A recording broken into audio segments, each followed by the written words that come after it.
Well, I had a bit of a breakdown then. My apologies, I had to hit the stop button. Didn't want to be putting all that on camera. Anyway, I've moved on. That was half an hour ago now.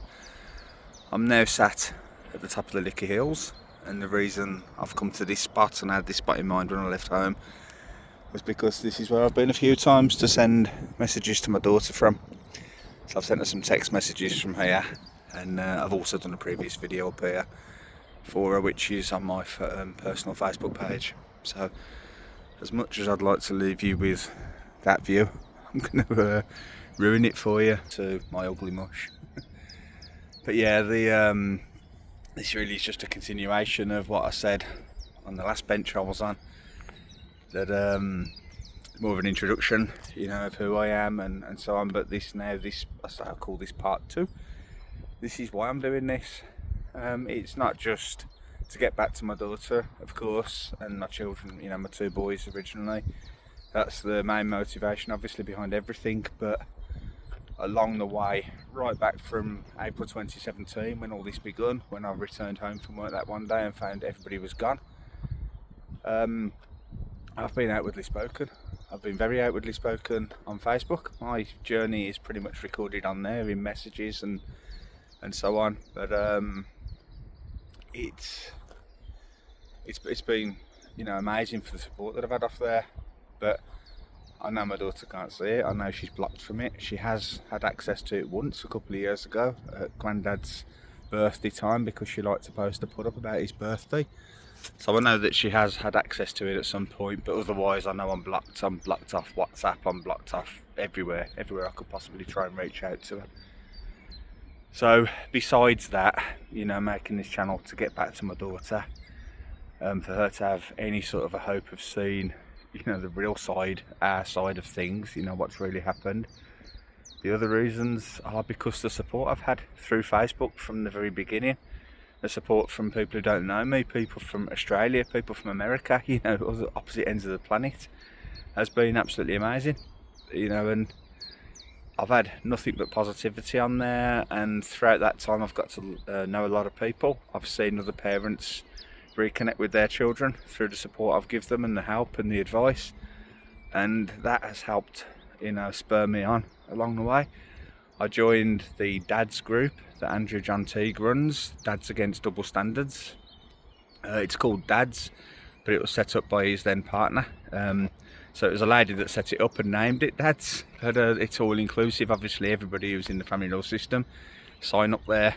Go on Facebook, look for Dads, DADS, all in capitals, Dads Against Double Standards, and you'll get a lot of support, advice, motivation, and help from there. I can definitely recommend that page.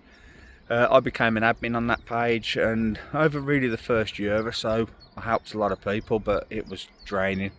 It's exhausting seeing how many people are coming into this industry every single day of the week. Every 5 minutes there's another post on there from somebody else who's saying what I was saying.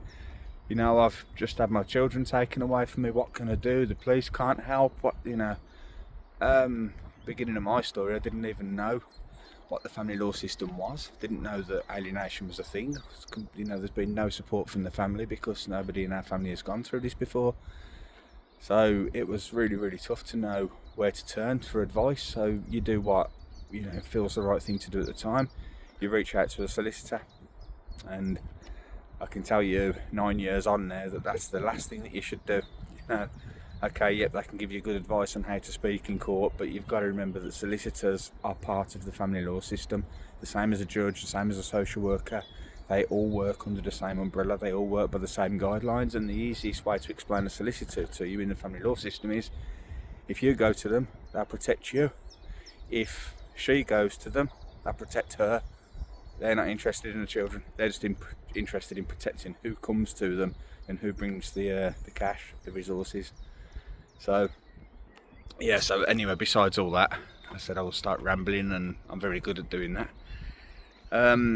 The reason I do this channel is to hopefully be a source of information for other parents out there, whether they're brand new into the family law system, whether they've been in it for a year or two, or like me, coming on 10 years, I'm 9 years into this now. So everybody out there always needs support, always needs a bit of guidance and advice. So hopefully this channel can be become a place where that can happen. And look down in the comments, leave your own comment, leave your own story as much as you're happy to talk about and reveal. And I'd advise you to read everybody else's comments, and if everybody can talk to each other, chat to each other in the comments section, that can be a place where a bit of a community spirit can sort of start to grow. And I know from personal experience that helping each other is the way to go with this. There's no help from the legal family law system. I'm talking of the UK. I know the system's the same in the US. I know it's the same over in Australia, New Zealand, probably the same around most parts of Europe. So yeah, reach out to each other, help each other and support each other. Thank you.